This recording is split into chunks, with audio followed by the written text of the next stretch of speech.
സർപ്പസ്യ ചുല്ലി പേഷണ്യുപസ്കര കണ്ഠനീ ചോദകുംഭശ്ച ബധ്യതേ യാസ്തു വാഹയൻ. അത് പറഞ്ഞിരിക്കുന്നത് അത്രയും മനുസ്മൃതിയിൽ നിന്നാണ്. ആ കൊട്ടേഷൻസ് മുഴുവൻ മനുസ്മൃതിയിൽ നിന്നാണ്. അതതിൽ എഴുതിയിട്ടില്ല, മനുസ്മൃതി എന്ന് എഴുതിയിട്ടില്ല. ഉണ്ടോ? ഇല്ലല്ലോ. അത് മനുസ്മൃതിയിലെ 3-ാം അധ്യായത്തിലെ 68, 69 മുതലുള്ള ശ്ലോകങ്ങളാണ് എഴുതിയിരിക്കുന്നത്. അപ്പോ അടുപ്പ്, അരയ്ക്കുന്ന കല്ല്, മിക്സി, ചൂല് അടിച്ചു വാരുമ്പോ, ഉരല്, ഉലക്ക, നീർക്കുടം, ഈ 5 സ്ഥാനങ്ങൾ കൊണ്ട് ജീവജാലങ്ങൾ ഹാനി സംഭവിക്കാം. അവരുടെ ജീവൻ നമ്മൾ അറിയാതെ ജീവജാലങ്ങൾ ചത്തുപോകാം. ഇത് ഹിംസാസ്ഥാനങ്ങളായിട്ടാണ് പ്രാചീന ഋഷിമാർ കണ്ടിരുന്നത്. ഇതിനെ ഹിംസാസ്ഥാനമാണ്. അതായത് ഇതെന്തായി കണ്ടിട്ടില്ല എന്നറിയോ? ഒരു ചരമ സ്ഥലമായിട്ടാണ് അവർ കണ്ടത്. അപ്പോ അങ്ങനെ നമ്മൾ ഇത് എല്ലാവരും ഉപയോഗിക്കുന്നതാണ്. ഈ സ്ഥലങ്ങളൊക്കെ നമ്മൾ ഉപയോഗിക്കുന്നതാണ്. അതിലൂടെ ജീവജാലങ്ങൾ മരിക്കാനിടയുണ്ട്. അതായത് അടുപ്പ് കൂട്ടുമ്പോൾ ജീവജാലങ്ങൾ ചത്തുപോകും. അപ്പൊ ഇതൊക്കെ കൊടിയ പാപങ്ങളായിട്ടാണ് പണ്ടുള്ളവർ കണക്കാക്കിയിട്ടുള്ളത്. ബോധപൂർവം കൊല്ലുന്നത് അപ്പൊ എത്ര പാപമായിരിക്കും എന്ന് ആലോചിക്കുക. അപ്പൊ അത് തിന്നുന്നതും കൊല്ലുന്നതും കഴിക്കുന്നതും ഒക്കെ മനുസ്മൃതി അനുസരിച്ച് വിലക്കിയിട്ടുണ്ട്. 8 പാപങ്ങളാണ് മനുഷ്യന് സംഭവിക്കുക.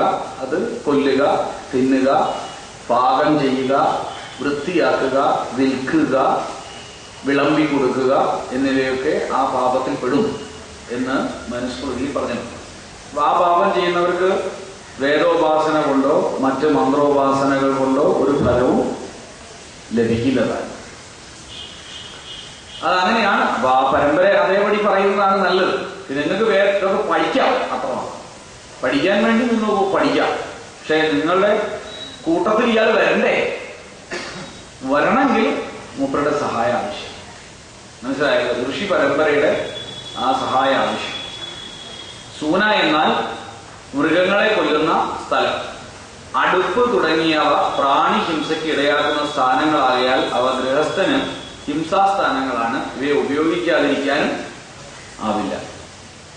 നമുക്ക് ചോറുണ്ടാക്കാതിരിക്കാൻ വയ്ക്കുമോ? ഇല്ലല്ലോ. അപ്പൊ അതുകൊണ്ട് എങ്ങനെയൊക്കെ ആയാലും ഉപയോഗിക്കേണ്ടിയും വരുന്നുണ്ട്. എന്നാൽ എന്ത് ചെയ്യാനും പറ്റില്ല. അപ്പൊ ഇങ്ങനെ പാപം വരുമ്പോൾ അതിന് പരിഹാരാർത്ഥമായിട്ടാണ് നമ്മള് അതിനുള്ള പരിഹാരം എന്താണ് എന്ന് താഴെ അടുത്ത ഇതിൽ പറയുകയാണ്. എന്താണെന്ന് നോക്കൂ. താസാം ക്രമേണ സർവാസാം നിഷ്കൃത്യർത്ഥം മഹർഷി പഞ്ചക്നുക്ത മഹായജ്ഞ പ്രത്യഹം ഗൃഹമേധിന. മേൽപ്പറഞ്ഞ എല്ലാ സൂനാദോഷങ്ങളുടെയും ക്രമപ്രകാരമുള്ള പരിഹാരത്തിനായി ഗൃഹസ്ഥൻ നിത്യവും 5 മഹായജ്ഞങ്ങൾ അനുഷ്ഠിക്കേണ്ടതാണ് എന്ന് മനുവാദി മഹർഷിമാർ പറഞ്ഞിരിക്കുന്നു. അപ്പൊ അത് മനസ്സിലാക്കുക. മനു തുടങ്ങിയ 5 ഋഷിമാര് പറഞ്ഞിരിക്കുന്നത്, അല്ല മനുവാദി ഋഷിമാര് പറഞ്ഞിരിക്കുന്നത് പഞ്ചമഹായജ്ഞങ്ങളാണ് ഇതിന് പരിഹാരം. അപ്പൊ ആ പരിഹാരാർത്ഥമാണ് പഞ്ചമഹായജ്ഞങ്ങൾ ചെയ്യുന്നത്. മനസ്സിലായെന്ന് ഞാനാണ് വിചാരിക്കുന്നത്. ഇത് രണ്ടും ഇതില് ശങ്കരാചാര്യര് 3-ാം അധ്യായത്തില് ഭഗവത്ഗീതയുടെ 3-ാം അധ്യായം വ്യാഖ്യാനിക്കുമ്പോൾ ചുല്യാദി പഞ്ചപാപാഹ എന്ന് വാക്ക് എടുത്തുദ്ധരിച്ചത് വാസ്തവത്തിൽ മനുസ്മൃതിയിൽ നിന്നാണ്. മനുസ്മൃതിയിൽ നിന്ന് എടുത്തുദ്ധരിച്ചാണ് അദ്ദേഹം പറഞ്ഞത് അഗ്നിഹോത്രാദി യജ്ഞങ്ങൾ അനുഷ്ഠിക്കണം എന്ന് ഇദ്ദേഹം പറഞ്ഞത്. അപ്പോ യജ്ഞം എന്നതിന് ഇന്ന് നവീന വേദാന്തികൾ നമ്മൾ കൂട്ടരുണ്ട്. അവർ പറയുന്നത് യജ്ഞം വേണ്ട, യാഗം വേണ്ട, നാമം ജപിച്ചാൽ മതിയെന്നോ അല്ലെങ്കിൽ ലോകം മുഴുവൻ അദ്വൈതാണെന്നോ ഒക്കെ പറയുന്ന കുറേ ആളുകൾ ഈ നാട്ടിൽ ജീവിച്ചിരിക്കുന്നു. അങ്ങനെയുള്ള ആളുകളൊക്കെ കരുതുന്നത് എന്താന്ന് വെച്ചാല് ഈ യജ്ഞം എന്ന് പറഞ്ഞാൽ ഇതല്ല അർത്ഥം, അഗ്നികൂട്ടലല്ല എന്നർത്ഥം പറയും. അപ്പോ അതിന് അങ്ങനെ ഭാവിയിൽ എന്റെ ശിഷ്യ പരമ്പരയിൽപ്പെട്ട ആരെങ്കിലും പറയുമോ എന്ന് ഭയന്നാണ് ശങ്കരാചാര്യര് അഗ്നിഹോത്രാദീനി എന്ന് പറയാൻ കാരണം ബ്രഹ്മയജ്ഞം എന്നോ ദേവയജ്ഞം എന്നോ അല്ലെങ്കിൽ പിതൃയജ്ഞം എന്നോ ഒന്നും അദ്ദേഹം ഉപയോഗിക്കാതെ അഗ്നിഹോത്രം എന്ന പദം ശങ്കരാചാര്യർ നമ്മളെപ്പോലെയല്ല. നമ്മൾ മനസ്സിലാക്കണം, അദ്ദേഹം ഒരു സ്ഥൂല ബുദ്ധിയല്ല, അദ്ദേഹം ഒരു സൂക്ഷ്മ ബുദ്ധിയാണ്. അപ്പൊ അതുകൊണ്ട് അദ്ദേഹത്തിന് അറിയാം ഭാവിയിൽ ആരെങ്കിലും യജ്ഞം എന്ന് പറഞ്ഞാൽ ഇങ്ങനെയാണെന്നൊക്കെ പറഞ്ഞ് വരും.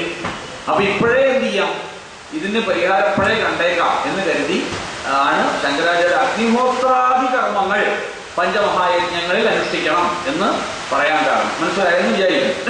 അപ്പോ പഞ്ചപാപങ്ങളുടെ പരിഹാരത്തിനായി ഗൃഹസ്ഥൻ പറയാൻ പോകുന്ന പഞ്ചമഹായജ്ഞങ്ങളും പ്രതിദിനം അനുഷ്ഠിക്കേണ്ടതാകുന്നു. സ്വാധ്യായേന അർച്ചയേദർശീൻ ഹോമേർദേവാൻ യഥാവിധി പിതൃൻ ശ്രാദ്ധേശ്ച നന്നൈർദൂതാനി ബലികർമ്മണ. എന്താണെന്ന് നോക്കൂ. സ്വാധ്യായത്താൽ ഋഷികളെയും, സ്വാധ്യായം എന്ന് പറഞ്ഞാൽ വേദമന്ത്രങ്ങളുടെ നിരന്തരമുള്ള ഉപയോഗത്തിനെയാണ് സ്വാധ്യായം എന്ന് വിളിക്കും. പ്രതിദിനം വേദമന്ത്രങ്ങൾ ചൊല്ലണം. അങ്ങനെ ചൊല്ലാതിരുന്നാൽ അത് മഹാപാപമായിട്ട് കണക്കാക്കും. അത് സ്വാധ്യായമല്ല. അപ്പൊ സ്വാധ്യായം ചെയ്യേണ്ടത് നമ്മുടെ എല്ലാവരുടെയും ആവശ്യമാണ്. അപ്പൊ സ്വാധ്യായത്തിന് വേണ്ടിയാണ് ഈ പറയുന്ന സ്വാധ്യായാദി കർമ്മങ്ങളുടെ പ്രമുഖ ഭാഗം വേദമന്ത്രങ്ങൾ ചൊല്ലലാണ്. ഋഷികളെയും ഹോമത്താൽ ദേവന്മാരെയും ശ്രാദ്ധത്താൽ എന്നാണ് വേണ്ടത് പിതൃക്കളെയും ശ്രാദ്ധം എന്ന് പറഞ്ഞാൽ ശ്രദ്ധയോടുകൂടി ആചരിക്കുന്നതിനെയാണ് എന്ത് വിളിക്കുക? ശ്രാദ്ധം എന്ന് വിളിക്കുന്നു. മനസ്സിലായല്ലോ?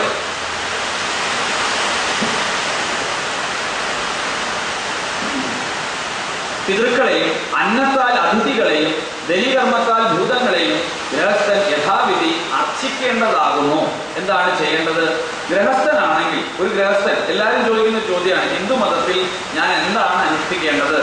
ഒരു ഗൃഹസ്ഥൻ എന്ന നിലയിൽ ഓരോരുത്തർ ഓരോന്നാണ് പറയുന്നത്. അപ്പൊ ഈ കൺഫ്യൂഷൻ തീരാൻ ഞാൻ എന്താണ് അനുഷ്ഠിക്കേണ്ടത് എന്ന് എല്ലാ ആളുകളും ചോദിക്കാറുണ്ട്. അതിനുള്ള മറുപടിയാണ് ഇവിടെ പറയുന്നത്. സ്വാധ്യായത്താൽ ഋഷികള് നിങ്ങള് മന്ത്രം ചൊല്ലുന്നത് എനിക്ക് വേണ്ടിയല്ല, ഋഷി പരമ്പരയ്ക്ക് വേണ്ടിയാണ്. അവരുടെ പ്രസാദം ഉണ്ടെങ്കിലേ നിങ്ങൾക്ക് ജീവിതത്തിൽ വിജയിക്കാൻ കഴിയുകയുള്ളൂ. ഹോമത്താൽ ദേവന്മാരെ, അതായത് നിങ്ങൾ ഹോമം ചെയ്യുമ്പോൾ, പ്രതിദിനം നിങ്ങൾ ഹോമം അനുഷ്ഠിക്കുമ്പോൾ നിങ്ങൾ അനുഷ്ഠിക്കുന്ന ഹോമത്തിന്റെ ഫലം ഈ കാണുന്ന പ്രകൃതിയിലെ സൂക്ഷ്മദേവതകളുടെ കരങ്ങളിൽ എത്തിച്ചേരും. സൂക്ഷ്മദേവതകൾ അത് സ്വീകരിക്കും. നിങ്ങൾ കൊടുക്കുന്ന ആഹുതി സൂക്ഷ്മദേവതകൾ സ്വീകരിക്കും. ആ സൂക്ഷ്മദേവതകൾക്ക് വേണ്ടിയാണ് ഹോമം ചെയ്യുന്നത്. മനസ്സിലായെന്ന് വിചാരിക്കും. ശ്രദ്ധയാൽ, ശ്രാദ്ധം എന്ന് പറഞ്ഞാൽ മരിച്ചു കഴിഞ്ഞ ശേഷം ഏതോ കുറച്ച് ആളുകൾക്ക് വേണ്ടി നമ്മൾ ഉണ്ട ഉരുട്ടി കൊടുക്കുന്നതല്ല. അങ്ങനെ ആളുകൾ തെറ്റിദ്ധരിക്കാറുണ്ട്. കാക്കയ്ക്ക് കൊടുക്കുന്നതാണ്. എന്നാൽ തെറ്റിദ്ധാരണ എങ്ങനെയാണ് വന്നതെന്ന് ഞാൻ ഇന്നലെ കഴിഞ്ഞ ക്ലാസ്സിൽ നിന്ന് മനസ്സിലായെന്ന് തോന്നുന്നു. അതായത് ഇങ്ങനെ കാക്കയ്ക്ക് കൈകൊട്ടി വിളിച്ചാൽ വരുന്ന പിതൃക്കൾ ഇങ്ങോട്ടുണ്ട് എന്ന് നിങ്ങൾ പുനർജന്മത്തിൽ വിശ്വസിക്കുന്നവരാണ് അല്ലേ? വേറെ ഗീതയിൽ പറഞ്ഞിരിക്കുന്നു വാസാംസി ജീർണാനി എന്ന് അല്ലെ? ശരീരം വസ്ത്രം ജീർണിക്കുമ്പോൾ പുതിയ വസ്ത്രം എടുത്ത് ധരിക്കുന്നത് പോലെ ശരീരം ജീർണിക്കുമ്പോൾ മറ്റൊരു ശരീരം ആത്മാവ് സ്വീകരിക്കും. ഇത് ഭഗവത്ഗീതയിലുള്ളതാണ്. ആ കാര്യത്തിൽ ആർക്കും സംശയമില്ല അല്ലെ? അങ്ങനെയുള്ള ആ പറയുന്ന പരമ്പരയിൽ നിങ്ങൾ പഠിച്ച വിഷയമാണ് ഇങ്ങനെയാണ് പുനർജന്മമുണ്ട്. ജായതയെ മ്രിയതയെ, ജനിക്കുകയും മരിക്കുകയും ചെയ്യുന്നത് ക്രമത്തിൽ തുടർന്നുകൊണ്ടിരിക്കുന്ന ഒരു കർമ്മമാണ്. അതിന് ചോദ്യോത്തരങ്ങളില്ല എന്നും പറഞ്ഞിട്ടുണ്ട്. അപ്പോൾ പിന്നെ മരിച്ച ആത്മാക്കൾക്ക് ബലിയിടുക എന്ന് പറയുന്നത് ശ്രീകൃഷ്ണന്റെ കരണത്തെ 2 അടി കൊടുക്കുന്നത് പോലെയാണെന്ന് കൂടി ഉൾക്കൊള്ളുന്നത് നന്നായിരിക്കും. പരിഹാരാർത്ഥം ഗുരുവായൂർ അമ്പലത്തിൽ 101 രൂപയുടെ പാൽപ്പായസവും കൂടി കഴിച്ചാൽ തീർച്ചയായും ആ അടി ഇന്നല്ലെങ്കിൽ നാളെ നിങ്ങൾക്കും ഹിന്ദു സമുദായത്തിനും കൃഷ്ണൻ തന്നില്ലെങ്കിൽ ഞാൻ തരും, ഞാൻ നിങ്ങൾക്ക് ഉറപ്പ് തരും. കൃഷ്ണൻ തരുന്നുണ്ട്. ആ കൃഷ്ണൻ തരുന്നതിന്റെ ഭാഗം കൊണ്ടാണ് ഗുരുവായൂർ അമ്പലത്തിന്റെ ചുറ്റും ഇപ്പോ ഹിന്ദുക്കളല്ലാണ്ടായി മാറിയത്. അങ്ങനെ തന്നെയാണ്. വൈശ്യദേവസ്യ സിദ്ധസ്യ. അപ്പൊ പിന്നെന്താ പറയുന്നത്? അന്നത്താൽ അതിഥികളെ, വീട്ടിലൊരാൾ വന്നാൽ, അതിഥി വന്നാൽ അവർക്ക് ഭക്ഷണം കൊടുക്കുക അല്ലെ? നമ്മളെന്താ അവർക്ക് കൊടുക്കുക? എന്താ കഴിക്കുക എന്ന് ചോദിച്ചാൽ നമ്മൾ തൃപ്തിപ്പെടുന്നു. അല്ലാണ്ട് വന്നയാൾ ഉടനെ 500 രൂപ വേണം നമ്മളാരും ചോദിക്കാറില്ല. ഉണ്ടോ? നമ്മളെ വീട്ടിൽ നിങ്ങളെ അമ്മമാരോ വല്യച്ഛന്മാരോ വന്നു കഴിഞ്ഞാൽ 500 രൂപ തരട്ടെ എന്ന് ചോദിക്കാറുണ്ടോ? അല്ല, അന്നത്താലാണ് അല്ലെ? അതേപോലെ ബലികർമ്മത്താൽ ഭൂതങ്ങളെ. എന്താണ് ബലികർമ്മങ്ങള്? ഭൂതങ്ങളുണ്ട്. ഭൂതങ്ങൾ എന്ന് പറഞ്ഞാൽ ജീവജാലങ്ങൾ. ജീവജാലങ്ങളെ അങ്ങനെയും ചെയ്യും. പിന്നെയോ ഗൃഹസ്ഥൻ യഥാവിധി അർച്ചിക്കേണ്ടതാണ്, പൂജിക്കേണ്ടതാണ്. അപ്പോ എങ്ങനെയാണ് ഗൃഹസ്ഥൻ പൂജ ചെയ്യേണ്ടത്? പൂജ ചെയ്യേണ്ടത് 8 വയസ്സുള്ള സഹോദരനെയും 7 വയസ്സുള്ള സഹോദരിയെയും ഭാഗവത സപ്താഹത്തിന്റെ ഭാഗമായി രുക്മിണി സ്വയംവരം നടത്തി അവരുടെ മനസ്സിലെ സാഹോദര്യ ഭാവത്തെ ഇല്ലാതാക്കി തൽസ്ഥാനത്ത് കാമുക ഭാവമുണർത്തുന്ന അച്ഛനമ്മമാരെ ഓർക്കുക. അത് അർച്ചനയല്ല, മറിച്ച് നിങ്ങളുടെ മക്കളെ നശിപ്പിക്കലാണെന്ന് കൂടി ഓർത്താൽ കൊള്ളാം. മനസ്സിലായിണ്ടാവുമല്ലോ. രുക്മിണി സ്വയംവരം കുട്ടികളെ വെച്ച് ചെയ്യിക്കുന്ന പരിപാടി ഉണ്ടല്ലോ, ഇല്ലേ? അതിനല്ലേ നമ്മൾ പണം പിരിക്കാറ്? ആരാണ് ഈ കുട്ടികളുടെ ഉള്ളിലെ കാമുക ഭാവത്തെ ഉണർത്തിവിടുന്നത്? 7 വയസ്സും 8 വയസ്സുള്ള ഭക്തിയാണോ, കാമുക ഭാവമാണോ, ശൃംഗാരമാണോ? ഏത് രസം? ശരിയാണ്, രസത്തിൽ ഏറ്റവും വലുത് ശൃംഗാരമാണ്. ശൃംഗം എന്ന് പറഞ്ഞാൽ കൊടുമുടി. രസത്തിന്റെ കൊടുമുടിയാണ് ശൃംഗം, ഉത്തുംഗ ശൃംഗം, കൊടുമുടി. കൊടുമുടിയിൽ വിരാജിക്കുന്ന രസമാണ് ശൃംഗാരം. അതുകൊണ്ടാണ് രസങ്ങളിൽ പ്രമുഖമായി ശൃംഗാരത്തെ മനസ്സിലാക്കി. ശൃംഗാരത്തെക്കാൾ വലിയ കൊടുമുടിയാണ് ഭക്തി. പക്ഷെ ആ ഭക്തി ജനിക്കാൻ വേണ്ടി ശൃംഗാരത്തിനെ ഉണ്ടാക്കുന്നത് ശരിയാണോ? കാമക്രോധ ലോകമോഹാദികളെ അടക്കാൻ വേണ്ടി കാമത്തെ ഉദ്യുക്തമാക്കുന്നതാണ് ശരിയെന്ന് ചിന്തിക്കുന്ന വൈരുദ്ധ്യ വേഷങ്ങൾ. ഗുരുവായൂർ പോവാൻ കൊയിലാണ്ടിക്ക് ബസ് കയറുന്നവർ. അപ്പോ വൈശ്യദേവസ്യ സിദ്ധസ്യ ഗൃഹേ അഗ്നോ വിധിപൂർവകം അഭ്യപുര്യാ ദേവതാഭ്യോ ബ്രാഹ്മണോ ഹോമമന്വഹം.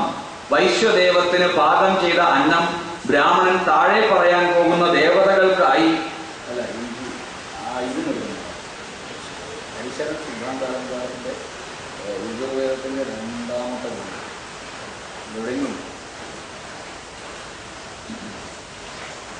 ദേവതകൾക്കായി സ്വഗൃഹ്യോക്തമായ രീതിയിൽ അഗ്നിയിൽ യഥാവധി. കണ്ടോ, ശ്രദ്ധിച്ചോളൂ, ഞങ്ങളെ പഠിപ്പിച്ച എത്ര ശാസ്ത്രമാണെന്ന് നിങ്ങൾ മനസ്സിലാക്കുക. സ്വഗൃഹ്യോക്തമായ രീതിയിൽ, അതായത് വീടുകളിലെ അഗ്നി എന്ന് പറഞ്ഞാൽ അടുക്കളയിൽ ഉണ്ടാക്കുന്ന അഗ്നി, ആ അഗ്നിയിൽ നിന്ന് യഥാവധി ദിനം പ്രതി ഹോമം ചെയ്യേണ്ടതാണ് ബലി വൈശ്വദേവയത്തിന്. ബ്രാഹ്മണൻ വിജാതി എന്നാണ്. ഏവം സമ്യക് ഖവിർഹുത്വ സർവദിക്ഷു പ്രദക്ഷിണം ഇന്ദ്രാന്തക പതീന്ദുഭ്യ സാനുകേഭ്യോ ബലിം ഹരേത്. ഇങ്ങനെ യഥാവിധി ഹോമം നടത്തി കിഴക്ക് ഇന്ദ്രനും പരിജനങ്ങൾക്കും, തെക്ക് യമനും യമപുരുഷന്മാർക്കും, പടിഞ്ഞാറ് വരുണനും വരുണാനുചരന്മാർക്കും, വടക്ക് സോമനും സോമപരിവാരങ്ങൾക്കും സർവദിക്കിലും പ്രദക്ഷിണമായി ബലി അർപ്പിക്കേണ്ടതാണോ? ഇതാണ് സാനുഗായ നമ, സാനുഗായ നമ, സാനുഗായ വരുണായ നമ, സാനുഗായ സോമായ നമ, അഭ്യോ നമ, മരുഭ്യോ നമ, വിശ്വഭ്യോ ദേവേഭ്യോ നമ. ഓർമ്മയുണ്ടല്ലോ, അതൊക്കെ പറയുന്നത് ഇവിടെയാണ്. ഞാൻ പറഞ്ഞതിന്റെ അർത്ഥം എന്താ വെച്ചാൽ, ഞാൻ നിങ്ങളെ പഠിപ്പിക്കുന്നതൊന്നും ഇനി ഞാൻ എന്റെ കണ്ടുപിടുത്തങ്ങളല്ല എന്ന് പറയാം. ഇതൊക്കെ ട്രഡീഷണൽ ആയിട്ടുള്ള ഭാരതത്തിലെ പാരമ്പര്യം. ഈ പാരമ്പര്യം കളഞ്ഞു കുളിക്കരുത്. ഇത് കളഞ്ഞു കുളിച്ച് നേടുന്നതൊന്നും നേട്ടങ്ങളല്ല. ഇത് കളഞ്ഞു കുളിച്ചിട്ട് നേടിയ നേട്ടങ്ങളൊന്നും കൃഷി നശിപ്പിച്ച് ഫ്ലാറ്റ് വാങ്ങിയതിന്റെ അവസ്ഥയിലേക്ക് നമ്മൾ എത്തും. മനസ്സിലാവുന്നുണ്ടോ? അതുകൊണ്ട് നമ്മുടെ പൂർവ്വ പിതാമഹന്മാർ അനുഷ്ഠിച്ച ക്രിയകളൊന്നും എന്താണോ ഉള്ളത് അതെന്താണെന്ന് കണ്ടെത്തി അനുഷ്ഠിക്കുന്നതാണ് യഥാർത്ഥം. ആ യാഥാർത്ഥ്യം മനസ്സിലാക്കാൻ വേണ്ടിയിട്ടാണ് മനുസ്മൃതിയിൽ നിന്നുള്ള ഈ ശ്ലോകങ്ങളെല്ലാം ഞാൻ എടുത്ത് ഉദ്ധരിച്ച് നിങ്ങൾക്ക് തന്നിരിക്കുന്നു. വീട്ടിൽ പോയിട്ട് ഇത് വായിച്ച് നോക്കണം, നന്നായി വായിച്ച് പഠിക്കണം. ഓരോ വാക്കും പഠിക്കാനുള്ളതാണ്. ഇനിയോ ശൂലാം ച പതീതാനാം ച ശപവാം പാപരോഗിണം വായസാനാം ച കൃമീണാം ച ശനകേർ നിവേപേദുവി. വേറെ അന്നമെടുത്ത് പതിതർക്കും ശോഭകർക്കും പാപരോഗികൾക്കും ശ്വാക്കൾക്കും കാക്കകൾക്കും കൃമികൾക്കും മറ്റുമായി നെല്ലെ ഭൂമിയിൽ ബലി നൽകേണ്ടതാകുന്നു, വലിച്ചെറിയരുതെന്നർത്ഥം. ആളുകൾ അങ്ങനെ ചെയ്യും. കാക്കയ്ക്ക് കൊടുക്കല്ലേ, ഇങ്ങനെ എറിയ, അങ്ങനെ എറിയരുത്. ഇങ്ങനെ പറഞ്ഞിരിക്കാൻ നോക്കുക, വാക്ക് ആലോചിച്ച് നോക്കൂ. പതുക്കെ മെല്ലെ ഭൂമിയിൽ ബലി നൽകണം, മെല്ലെ പതുക്കെ ഉരുട്ടിയിട്ട് വെക്കണം. അപ്പൊ അതെന്താ നോക്കൂ, കുഷ്ഠം, ക്ഷയം മുതലായ രോഗങ്ങളുള്ളവർ പാപരോഗികൾ. കുഷ്ഠം, ക്ഷയം, ക്യാൻസർ എന്നിവ പാപരോഗങ്ങളായിട്ടാണ് കണക്കാക്കിയിട്ടുള്ളത്. പാപരോഗികൾ പൊടി പുരളാതിരിക്കാൻ മെല്ലെ വെക്കേണ്ടതാണ്. അവർക്ക് ഭക്ഷണം കഴിക്കുമ്പോ അവർക്ക് എന്ത് ചെയ്യാൻ പാടില്ല? അവരെന്ത് ചെയ്യാൻ പാടില്ല? അവർക്ക് ചോറ് ഉരുട്ടി കൊടുക്കുമ്പോഴേ വലിച്ചെറിഞ്ഞാൽ അവർക്ക് തിന്നാൻ പറ്റില്ല. അതുകൊണ്ട് അവരുടെ ഭക്ഷണം നല്ല പതുക്കെ വെച്ച് കൊടുക്കാവോ. വീടുകളിൽ ഇങ്ങനെ ഭക്ഷണം കൊടുക്കുന്ന രീതി മുമ്പ് ഉണ്ടായിരുന്നു. പിന്നെ എന്താണ്, അതുപോലെ ഭിക്ഷുക്കൾക്കും ബ്രഹ്മചാരികൾക്കും യഥാവധി ഭിക്ഷ നൽകേണ്ടതുമാണ്. വരുന്ന സന്യാസിമാർക്കും അതേപോലെ ബ്രഹ്മചാരികൾക്കും വീട്ടില് നിങ്ങൾ ആര് വന്നാലും ശരി, വീട്ടിൽ എല്ലാവരും പറയും എന്റെ വീട്ടിൽ ഒരു ശുചിയുമില്ല, ഞങ്ങൾ പിന്നെ തച്ചുശാസ്ത്ര വിദഗ്ധരെ വിളിച്ചു, മറ്റവരെ വിളിച്ചു, ഇവരെ വിളിച്ചു, ഇതുകൊണ്ടൊന്നും ഒരു കാര്യമില്ല. നിങ്ങളെ വീട്ടിനല്ല പ്രശ്നം. എന്നോട് എത്രയോ ആൾ പറയാറുണ്ട്, വീട് മാറ്റി ഉണ്ടാക്കാനും വീട് വിൽക്കാനും തയ്യാറായിട്ട് ഇന്ത്യക്ക് വരുന്ന എത്രയോ ആളുണ്ട്. ഞങ്ങളോട് ഒരു കാര്യം ഉറപ്പ് പറയാം, വീടിനല്ല പ്രശ്നം വീട്ടുകാരാണ്. വീട്ടിനുള്ളിലുള്ള നിങ്ങളുടെ സ്വഭാവത്തിൽ ആ മാറ്റം വരണം.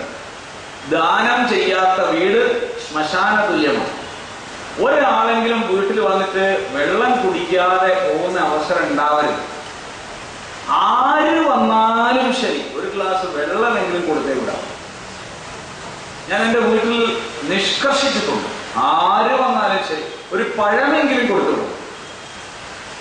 ഒരു പഴം മതി, ഒരു ഗ്ലാസ് വെള്ളം മതി. അത് ചെയ്യണം. വെള്ളം കൊടുക്കാൻ വിധിയുണ്ട് വേദത്തിൽ. അതിഥിക്ക് വെള്ളം കൊടുത്തോളണമെന്നും കൊടുത്തില്ലെങ്കിൽ വീട് നശിച്ചു പോകുന്നു ഒരു മന്ത്രം വേദത്തിലുണ്ട്. അങ്ങനെയാണ് നമ്മളൊക്കെ ഏതാണ്ട് നിശ്ചയനായ മട്ട. കാരണം നമുക്ക് പലരോടും വിരോധമൊക്കെ ഉണ്ടാവും. അവർക്കൊന്നും അവരൊക്കെ വന്നാൽ തന്നെയും നമ്മൾ വെള്ളമൊന്നും കൊടുക്കില്ല. പിന്നെ നാവിന്റെ ചോട്ടിൽ കൂടിയാ പറയാം, വേണോ എടുക്കട്ടെ എന്ന് ചോദിക്കരുതെന്നാണ്. ഒരാൾ വീട്ടിൽ വന്നാൽ ഭക്ഷണം എടുക്കട്ടെ എന്ന് ചോദിക്കരുത്. ഭക്ഷണം വേഗം എടുത്ത് വേണോ വേണ്ടതൊന്നും നോക്കരുത്. ഒരു പഴം എടുത്തോളൂ. ഒരു പഴം തിന്നാനുള്ള ആരോഗ്യമില്ലാത്തത് നിങ്ങളുടെ വീട്ടിൽ വരില്ല. വരുമോ? ഒരു പഴം കഴിക്കാനാവാത്തവൻ ഈ വീട്ടിൽ വന്നാൽ പിന്നെ എന്തിനുള്ള? അല്ലെങ്കിൽ അവന്റെ ജീവിതം തന്നെ ഒരു പോക്കാണ്, അവൻ ഒഴിവാക്കാം. അപ്പോഴോ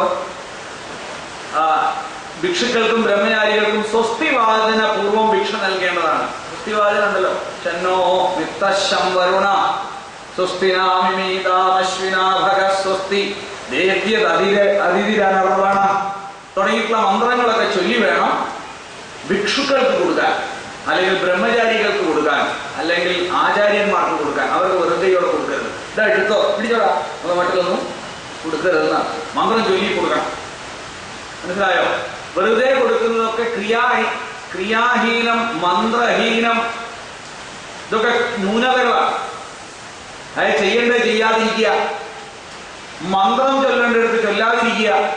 ഉദാഹരണം, ഒരാളെ അനുഗ്രഹിക്കാൻ വന്നാൽ ഉള്ളിലെങ്കിലും നമ ശംഭവായ നമയോഹവായ നമ ശങ്കരായ നമസ്കരായ നമ ശിവായ ശിവരായ, മനസ്സിലെങ്കിലും മന്ത്രം പറഞ്ഞിരിക്കണം. എന്നിട്ട് നന്നായി വരട്ടെന്നും പറയണം. അതല്ലെങ്കിൽ മന്ത്രഹീനത്തിന്റെ പാപം അനുഗ്രഹിച്ചവനെ തേടി വരും. ഇങ്ങനെയൊക്കെ ഉണ്ട്. ഇതുകൊണ്ടാണ് നമ്മൾ നന്നാവാത്തത്. നമ്മൾ ഒരു കാലത്ത് ഇങ്ങനെയൊക്കെ ചെയ്തതുകൊണ്ടാണ് ലോകം മുഴുവൻ നമ്മൾ അറിയപ്പെട്ടത്. ഇന്ന് നമ്മൾ അറിയപ്പെടാത്തത് കാരണം അതാ. ഇപ്പൊ നമ്മൾ കൊടുക്കുക എങ്ങനെയാ? നമ്മൾ ഇട്ടിടും. അങ്ങനെ ചെയ്യരുത്. ഇപ്പൊ അമ്പലത്തിലെ പുരോഹിതന്മാർക്കൊക്കെ അങ്ങനെ മതി. അവരിങ്ങനെ പറയും, ഇങ്ങനെ ഇട്ടോളൂ, ഇങ്ങനെ ഇടും. ഇങ്ങനെ അങ്ങനെ കൊടുക്കരുതെന്നാണ്. കൊടുക്കുമ്പോ എന്ത് ചെയ്യണം? മന്ത്രത്തോട് കൂടി കൊടുക്കുക. സമന്ത്രം സ്വസ്തിവാചനം ചൊല്ലിക്കൊണ്ട് വേണം കൊടുക്കാൻ. വൈശ്വദേവേ തു നിർവൃത്തേ യദ്യന്നോ അതിഥി പ്രജേത് തസ്യാപ്യന്നം യഥാശക്തി പ്രദദ്യാന്ന ബലിം ഹരേത്. അതിഥി ഭോജന പര്യന്തം വൈശ്വദേവം നിർവഹിച്ചതിന് ശേഷം മറ്റൊരു അതിഥി വരുന്ന പക്ഷം അദ്ദേഹത്തിന് വേറെ അന്നം യഥാശക്തി പാചകം ചെയ്തു നൽകേണ്ടതാകുന്നു. വീണ്ടും ബലി വേണ്ടതില്ല. അതായത് വീട്ടിൽ ഇപ്പോൾ ഒരാൾ വന്നാൽ അവർക്ക് ഭക്ഷണം കൊടുക്കണം. ആ കാര്യം ഉറപ്പിച്ച് പറയുകയാണ്. ഒന്നും കൂടി നിങ്ങളെ ചെയ്യാതിരിക്കുമെന്ന് പേടിച്ചിട്ട് വീണ്ടും അനു പറയുകയാണ്, അങ്ങനെ ചെയ്യണമേ, സംസ്കാരം അതാണെന്ന് പറയാണ്. പിന്നെന്താണ്? സുവാസിനി കുമാരീശ്ച രോഗിണോ ഗർഭിണി സ്ത്രീയ അതിഥിഭ്യോ അഗ്ര ഏവൈതാൻ ഭോജയേത വിചാരയൻ. നവോഢകൾ എന്ന് പറഞ്ഞാൽ എന്താണ്? നവോഢ കല്യാണം കഴിച്ചു വന്നിരിക്കുന്ന കുട്ടി, കല്യാണം കഴിച്ചു കൊണ്ടുവരുന്ന കുട്ടികളുണ്ടാവും. നമ്മളെ വീട്ടിലൊക്കെ എന്തിനു വരും? സൽക്കാരത്തിന് വരുന്ന ഉണ്ടല്ലോ. കല്യാണം കഴിഞ്ഞ ഉടനെ വരൂലേ? ഇല്ല അല്ലേ? അങ്ങനെ വരൂലേ? നമ്മളെ വീട്ടിലൊന്നും അങ്ങനെ സാധ്യത ഉണ്ട്. അപ്പോ നവോഢകൾ, കുമാരികൾ മാരൻ മോശമായി കളിക്കുന്നവൾ. മാരൻ കുറച്ച് മോശമായി പെരുമാറിയാൽ മൂപ്പരെ പേര് കുമാരൻ. മാരൻ എന്ന് പറഞ്ഞാൽ കാമദേവന്റെ വിശ്വസ്തനാണ്. മൂപ്പര് മോശമായി പെരുമാറുമ്പോഴാണ് ആര് ജനിക്കുന്നത് അറിയോ? കുമാരൻ ജനിക്കുന്നത്. അവനെ ഒരു പരുവത്തിലാക്കി എടുക്കുന്ന പരിപാടിയാണ് മാരന്റെ. മാരന്റെ വില്ലെടുത്തു എന്നൊക്കെ പണ്ട് സിനിമാ പാട്ടുണ്ട്. പഴയ പാട്ടുകൾ, പഴയ വയസ്സായ ആളോട് വെച്ചത് അല്ലേ? എങ്ങനെ പാട്ടില്ലേ? മറന്നുപോയി. അപ്പോ കുമാരികൾ, രോഗികൾ, ഗർഭിണികൾ എന്നിവരെ അതിഥികൾക്ക് മുമ്പേ തന്നെ നിശ്ചിന്തം ഭുജിപ്പിക്കേണ്ടതാണ്. അവർക്ക് ആദ്യം ഭക്ഷണം കൊടുക്കണം. അതിഥികൾ ഉണ്ടായിക്കോട്ടെ, അതിഥികൾ അവിടെ ഉണ്ട്. അപ്പോ അവർക്ക് വരുന്നുണ്ടെന്ന് നമുക്കറിയാം. എങ്കിൽ പോലും ഇവർക്ക് കൊടുത്തിട്ട് ഭക്ഷണം കൊടുക്കുക. കാരണം എന്താ വെച്ചാൽ ഗർഭിണികളുടെ പ്രയാസങ്ങൾ, രോഗികളുടെ പ്രയാസങ്ങൾ, അതേപോലെ കുമാരിമാരുടെ പ്രയാസങ്ങൾ ഭയങ്കര വിശപ്പായിരിക്കും. അതൊക്കെ അവർക്ക് കൊടുത്താൽ തൃപ്തിപ്പെടുത്തണം. പ്രത്യേകിച്ച് അത് നിങ്ങൾ ശ്രദ്ധിച്ചു നോക്കിയാൽ അറിയാം. സ്ത്രീകൾക്ക് കൊടുത്ത മുൻതൂക്കം കണ്ടു നിങ്ങൾ? നവോഢകൾ, കുമാരികൾ, ഗർഭിണികൾ, അവർ കൊടുത്തൊരു പ്രാധാന്യങ്ങൾ ആലോചിക്കുക. അവർ അതിഥി സൽക്കാരത്തിന് ശേഷമേ എന്തും കഴിക്കാവൂ, പക്ഷെ ഇവർക്ക് കൊടുക്കാം. മനസ്സിലായില്ലേ? അതാണ് ആ സ്ത്രീകൾക്ക് കൊടുത്ത പ്രാധാന്യമാണ് നമ്മൾ മനസ്സിലാക്കുന്നത്. എല്ലാവരും പറയില്ലേ, മനുസ്മൃതിയിൽ പറയുന്നുണ്ട് സ്ത്രീകൾ ചുട്ടുകൊല്ലണമെന്ന് പറഞ്ഞു. മനുസ്മൃതി, ഇത് മനുസ്മൃതി ഈ അടുത്ത വരിയൊക്കെ എല്ലാം മനുസ്മൃതിയുള്ളൂ. രോഗികൾ സ്ത്രീകളോ പുരുഷന്മാരോ ആരായാലും ആകാം. അതിഥികൾക്ക് കൊടുക്കാതെ ആഹാരം കൊടുക്കുന്നത് എങ്ങനെ എന്ന് സംശയിക്കും വേണ്ട എന്നാണ് അവിചാരയൻ എന്നതുകൊണ്ട് ഉദ്ദേശിച്ചത്. പിന്നെ ഭുക്തവത്സ്വധ വിപ്രേഷു സ്വേഷു വൃത്യേഷു ചൈവഹി ഭുഞ്ചീയാതാം തദ പഞ്ചാദവശിഷ്ടം തു ദമ്പതി. അതിഥികളായ ബ്രാഹ്മണർ, വീട്ടിൽ ബ്രാഹ്മണര്, അതായത് വേദം ചൊല്ലുന്നവര്, ഉപനിഷത്തുക്കൾ പഠിച്ചവര്, സന്യാസിമാര്, ഇവരൊക്കെ ഉണ്ടെങ്കിൽ അവർക്കും സ്വജനങ്ങൾക്കും, വീട്ടിലെ ബന്ധുക്കൾ വന്നു, അമ്മായി വന്നു, വല്യമ്മായി വന്നു, അല്ലെങ്കിൽ അമ്മയുടെ ചെറിയമ്മ വന്നു, പേടത്തിയമ്മ വന്നു, അച്ഛന്റെ പെങ്ങൾ വന്നു, അവര് സ്വജനങ്ങൾക്കും ദാസാദികൾക്ക്, അതായത് നമ്മൾക്ക് വേണ്ടി പണിയെടുക്കുന്ന പുറത്തുള്ള പണിക്കാരുണ്ട്, അവർക്ക് കൂടി കഴിപ്പിച്ചതിന് ശേഷം വരുന്നത് ഗൃഹനാഥനും ഗൃഹിണിയും കഴിക്കേണ്ടതാണ്. അങ്ങനെ കഴിക്കാവും. അപ്പൊ നമ്മൾ അങ്ങനെയല്ല, പണിക്കാരല്ലേ നോക്കട്ട് കഴിഞ്ഞിട്ട് ബാക്കിയാകുമ്പോൾ എല്ലാവർക്കും കൊടുക്കാം എന്ന മട്ടാണ് ആളുകൾ. ശരിയല്ല എന്ന് സ്മൃതി. പിന്നെ എന്താണ്? ത്യാഗനിഷ്ഠമാണ് ഭാരതീയ സംസ്കാരം. ദാനത്തിനുള്ളതാണ് ധനം, ഋണമോചനമാണ് ഗൃഹസ്ഥധർമ്മം, അവസാനമാണ് ഗൃഹസ്ഥന് ആഹാരം കഴിക്കുന്നത്. വളരെ പ്രധാനമാണിത്. ആരും ചെയ്യാത്ത, ഇതുകൊണ്ടാണ് ഇത്ര ആളുകൾ കഷ്ടപ്പാട്. ഈ നാട്ടിൽ ഇത്രയധികം കഷ്ടപ്പാട് വരാൻ കാരണം ഈ അദാനമാണ്. ദാനം ചെയ്യാൻ ഇത്രയധികം പ്രശ്നം. നിങ്ങൾ ചെയ്തു നോക്കൂ, ഞാൻ പറയുന്നത് ശരിയാണെന്ന് നിങ്ങൾക്ക് കുറഞ്ഞ സമയം കൊണ്ട് മനസ്സിലാവും. ഇപ്പൊ നിങ്ങൾക്ക് പേടിയാ, ഉള്ളത് കൈവിട്ട് കൊടുക്കാനൊരു ഭയം ഉണ്ടല്ലോ. ഒരു ഭയത്തിന്റെ ആവശ്യമില്ല, നിങ്ങൾക്ക് കിട്ടുക. പിന്നെയോ അഖം സ കേവലം ഭുക്തേ യ പചത്വ ആത്മകാരണാത് യജ്ഞശിഷ്ടാശനം ഖേദത് സദാ മന്നം വിധീയതേ. തനിക്കായിട്ട് മാത്രം പാകം ചെയ്ത് ഭുജിക്കുന്നവൻ തനി പാപമാണ് ഭുജിക്കുന്നത്. യജ്ഞശിഷ്ടാശിനാ ഭോജ്യ എന്ന ഭഗവത്ഗീത വചനം മറക്കണ്ട. ഇതൊക്കെ ഇതിൽ നിർത്താണ്. വാസ്തവത്തിൽ ഭഗവത്ഗീതയിലെ 60% മനുസ്മൃതിയുള്ളതും 10% വേദത്തിൽ നിന്നും നേരിട്ടും ബാക്കി ഏതാണ്ട് 25% വിദുര നീതി മറ്റ് നീതികളിൽ നിന്നും അവസാനത്തെ കുറച്ചു ഭാഗം ഉപനിഷത്തുകളിൽ നിന്നെടുത്താണ്. സ്വന്തമായി ഗീതയ്ക്ക് ഒരു നിലനിൽപ്പില്ല. ഇതാരും വായിച്ചു നോക്കാത്തതുകൊണ്ടാണ് അത് മനസ്സിലാവാത്തത്. ഇപ്പൊ ഞാനൊരു മനുസ്മൃതി വളരെ പഴയതാണ്. മനുസ്മൃതിയിലെ ഈ മന്ത്രം നോക്കൂ. അഹം തനിക്കായിട്ട് മാത്രം പാകം ചെയ്ത് ഭുജിക്കുന്നവൻ തനി പാപമാണ് ഭുജിക്കുന്നത്. പ്രവീണെ 3-ാം അധ്യായത്തിലെ ഭഗവത്ഗീത 3-4 4-ാമത്തെ അധ്യായത്തിൽ വന്നു യജ്ഞശിഷ്ടാശിന അല്ലെ ഒന്നിട്ടുണ്ട്. അപ്പോ അത് മനസ്സിലാക്കുക. തനിക്കായിട്ട് മാത്രം പാകം ചെയ്ത് ഭുജിക്കുന്നവൻ തനി പാപമാണ് ഭുജിക്കുന്നത്. ദേവാദികൾക്ക് സമർപ്പിച്ച് ബാക്കിയുള്ളതാണ് സത്തുക്കൾക്ക് ആഹാരമായി വിധിച്ചിട്ടുള്ളത്. മറ്റെല്ലാം വെറും തീറ്റ മാത്രം. ഇതൊക്കെ തീറ്റയാണ്. അതെ, അല്ലാതെ ഒരിക്കലും എന്തല്ല, അതൊന്നും അംഗീകൃതമായ കാര്യങ്ങളല്ല. ഇത് ചെയ്യുന്നവർക്ക് യശസ്സും ശ്രീയും വർദ്ധിക്കും. ഈ കൊടുക്കുക എന്നത് വല്ലാത്തൊരു പണിയാണ്.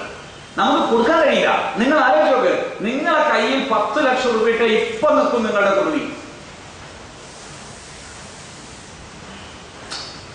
ഇപ്പൊ പരീക്ഷണമായിട്ടൊന്ന് പ്രഭാകരൻ ഡോക്ടർ ഒന്ന് വിചാരിച്ചു. കായ് പറയും, കായ് അപ്പ പറയാൻ നമുക്ക് കൊടുക്കാൻ. അതിനെ അതിജീവിക്കുന്നതിനെ ഗൃഹസ്ഥനാകും. ഗൃഹസ്ഥന് മാത്രം ഇത് ചെയ്യാൻ പറ്റും. സന്യാസി ചെയ്യാൻ പറ്റുമോ? ബ്രഹ്മചാരിക്ക് ചെയ്യാൻ പറ്റുമോ? വാനപ്രസ്ഥികൾക്ക് ചെയ്യാൻ പറ്റുമോ? ഇല്ല.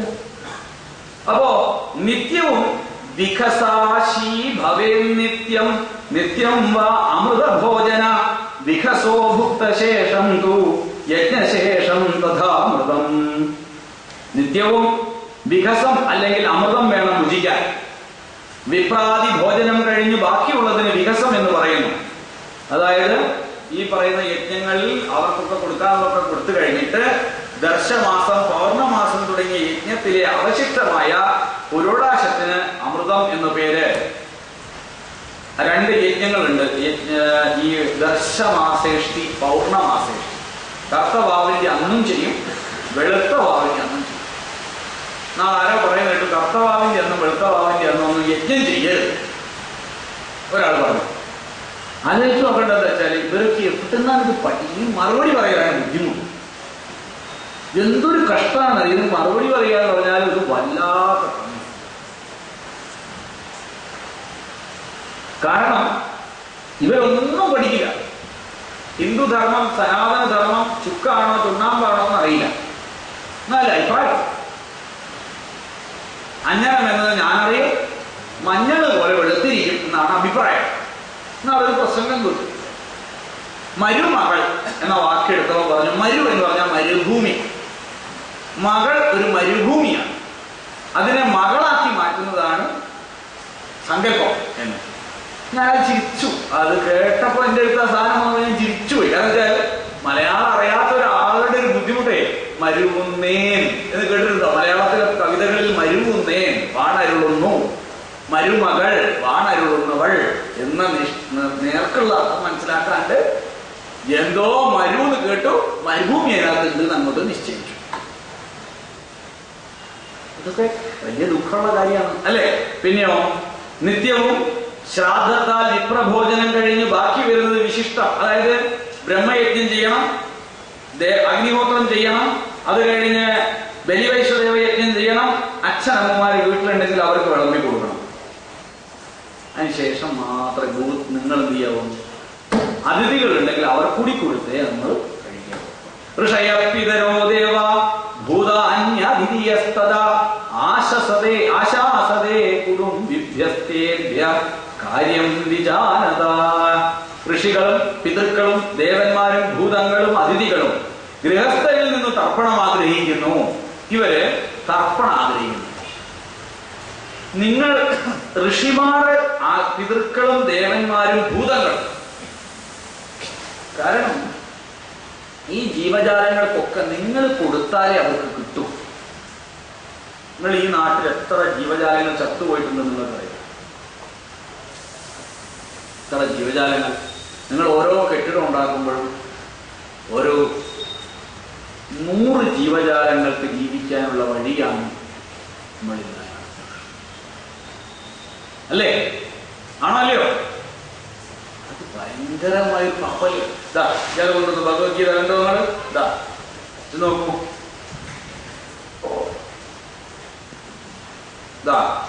ഇതേ നോക്കൂ. അഹംസ കേവലം ഭുങ്ക്തേ യപ്പജത്വാത്മകാരണാത് യജ്ഞശിഷ്ടാശനം ഹേതത് സദാമന്നം വിധീയതേ. മനുസ്മൃതി 3-ാം അധ്യായം 118-ാം ശ്ലോകം. ഇനി ഭഗവത്ഗീത 3-ാം അധ്യായം 13-ാമത്തെ ശ്ലോകം. ഭഗവത്ഗീത 13-ാമത്തെ നിങ്ങൾ കമ്പയർ ചെയ്ത് പഠിക്കാം. ഇതിന് പരസ്പരം കൂട്ടിയിരുത്തി പഠിക്കാം. യജ്ഞ